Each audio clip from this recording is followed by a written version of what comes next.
के चौथा नियम है समकोण कर्ण भुजा, मतलब राइट एंगल हाइपोटेन्यूज और साइड। समकोण कर्ण भुजा नियम की बात करेंगे। यह नियम ध्यान रखें कि सिर्फ और सिर्फ समकोण त्रिभुजों में ही लागू होता है, दूसरे त्रिभुजों में लागू नहीं होता है। इसके लिए दोनों त्रिभुज समकोण होने जरूरी है। यह नियम कहता है कि यदि किसी समकोण त्रिभुज का कर्ण तथा एक भुजा दूसरे समकोण त्रिभुज के कर्ण तथा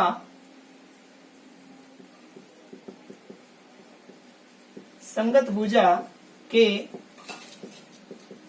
समान हो तो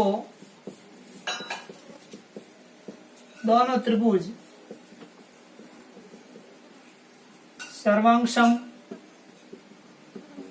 होते हैं। देखिए कि इसमें क्या है कि समकोण त्रिभुज का कर्ण तथा एक भुजा दूसरे समकोण त्रिभुज के कर्ण तथा संगत भुजा के समान हो तो दोनों त्रिभुज सर्वांगसम होते हैं।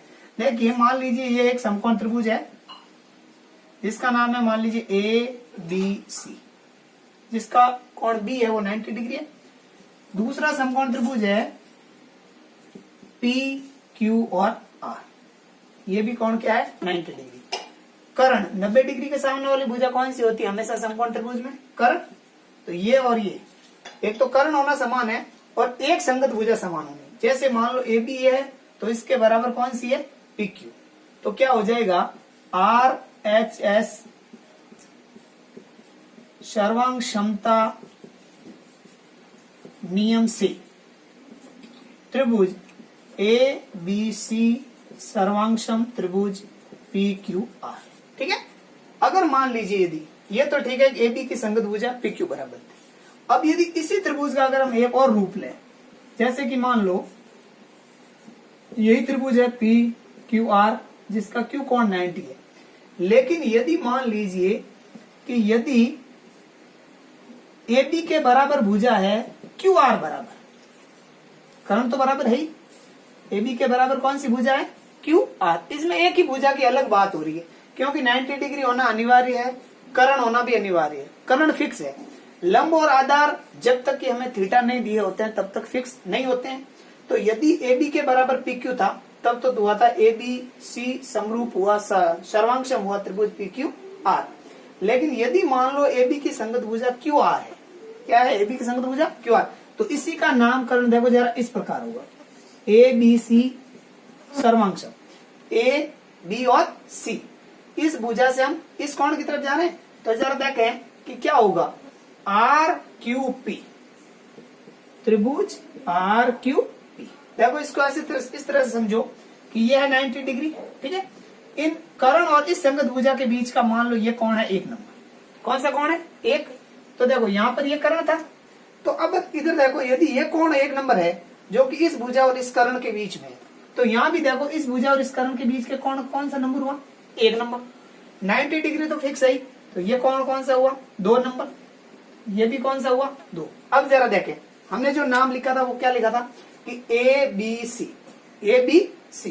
तो ए बी सी 1 से 90 डिग्री की तरफ जा रहे थे, तो यहाँ 1 से 90 डिग्री क्या है? ये 1 और ये 90, तो इसका नाम क्या होगा? R Q P.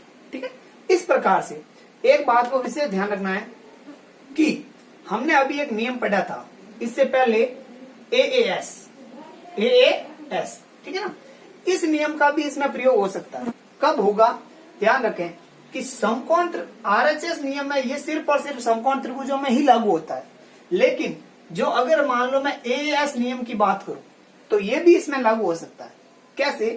कि यदि मान लो एक त्रिभुज है ये, हमेशा समकोण देकर यह तय नहीं करें कि इसमें आरएचएस ही लगेगा। आरएचएस लगने के लिए समकोण त्रिभुज आवश्यक है, लेकिन एएस किस प्रकार लागू होगा देखें।